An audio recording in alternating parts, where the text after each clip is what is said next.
History linking can be used to connect the airplay histories of 2 or more copies of a song, allowing you to see a combined history showing where any of the copies were scheduled. It can be useful in cases where you've copied the same song into 2 or more categories in order to rotate them at different speeds in different day parts. Or when you have copied a song into a special category for feature shows, but also play it in a normal rotation category. Another use is to link multiple versions of the same song that you want Music Master to look at equally when it comes to rest. Here's how to set it up. First, you need to clone your song. That's as easy as copying it from one category and adding it to another. Next, go to Dataset, Library, Fields, and find a keyword single field in which you'll place a unique identifier for the song. If you're on Music Master version 6 or earlier and don't have a keyword single field available, your MSC can create one for you. If you're using version 7, you can create one yourself using Add Field. You'll want to label this field as History Link. Make sure to note the field ID. Then go to Tools, Options, Additional Properties. Under the History header, enter the History Link field ID that you noted into the Primary Rest field and set Primary Rest Rules to 1. This tells Music Master to use the History Link field when determining song rest. Finally, type a unique identifier into the History Link field for each copy of your song.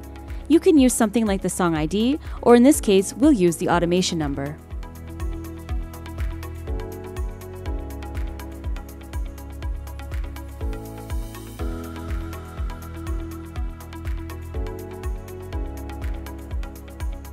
Now let's imagine for this example that we've cloned our song so we could rotate it at different speeds in different day parts.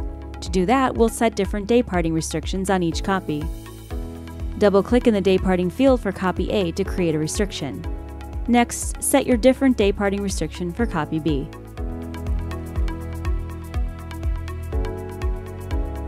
After the log has been scheduled, we can see what happened by opening the F6 history graph for one of the linked songs.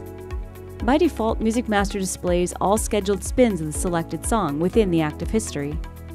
But you can use the drop-down to switch to any keyword history, packet history, or move history. Since the history link is a keyword field, you can select it and see a combined history of all songs that share that history link keyword. You can also click the icon to highlight plays by the active song to see just the copy you've selected against other copies of the song. If you no longer wish to use your copy, you don't want to delete it from your database because that would delete all of its history. Instead, we suggest you place the copy into an unscheduled rest category.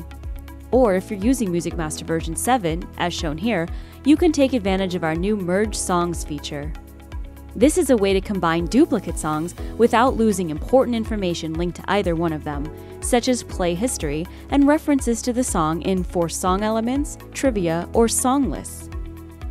To use this tool, select the songs you wish to combine.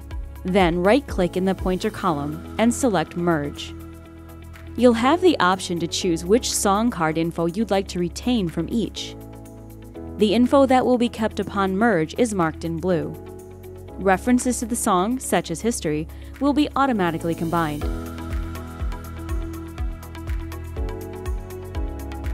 One last thing to note. If you want Music Master to automatically create a history link every time you copy a song, you can set this up in Tools, Options, Additional Properties, Library.